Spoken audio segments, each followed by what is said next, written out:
బంగ్లాదేశ్లో హిందువులపై జరుగుతున్న దాడులకు హత్యాకాండకు సర్వసమాజ్ ఆర్మూర్ పట్టణ శాఖ ఆధ్వర్యంలో ఈరోజు బంధుకాలు ఇవ్వడం జరిగింది. దానికి ఆర్మూర్ పట్టణంలోని వ్యాపారస్తులు ప్రజలు స్వచ్ఛందంగా శాంతియుతంగా బంద్ను నిర్వహించడం చాలా సంతోషదాయకము. ఏదైతే ఈ సర్వసమాజ్కి మద్దతు తెలుపుతున్న ఏవైతే ఉన్నారో వారు కూడా శాంతియుతంగా ఈ బంధు దాంట్లో పాల్గొనాలని కోరుతున్నాము. ఎలాంటి గొడవలు కానీ ఆటంకాలు సృష్టించవద్దు. ఇది హిందువుల మనోభావాలను దెబ్బతీసిన దానికి శాంతియుతంగా చేస్తున్న బంధుకాల్. అదేవిధంగా ఈ ఆర్మూర్ పట్టణంలోని నలుమూలల తిరుగుతూ రక్షణ కల్పిస్తూ శాంతి భద్రతలు నిర్వహిస్తున్న పోలీస్ శాఖ వారికి కూడా ధన్యవాదాలు తెలుపుతున్నాము. భారత్ మాతా కీ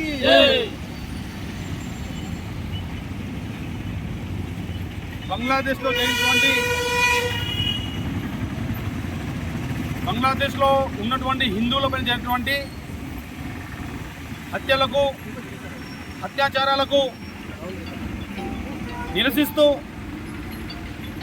అమరులైనటువంటి ఆ హిందూ బంధువులందరికీ కూడా నివాళులు అర్పిస్తూ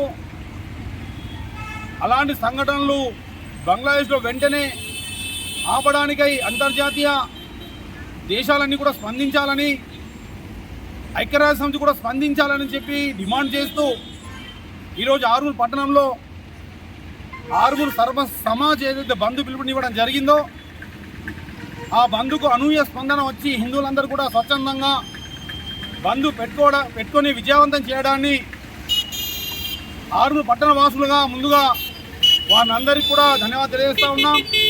అంతేకాకుండా ఈ యొక్క బంధుకు రాజకీయ క్షేత్రమైనటువంటి భారతీయ జనతా పార్టీ కాకుండా హిందూ సంస్థ అయినటువంటి బజరంగ్ దళ్, హిందూ వాహిని, విశ్వ హిందూ పరిషత్, ఏబీవీపీ తదితర సంస్థలు ఏవైతే ఉన్నాయో అవి కూడా ఈ బంధుకు సహకరించి ప్రజలకు ఈ యొక్క బంధు యొక్క విషయాన్ని చైతన్యపరచడం జరిగింది.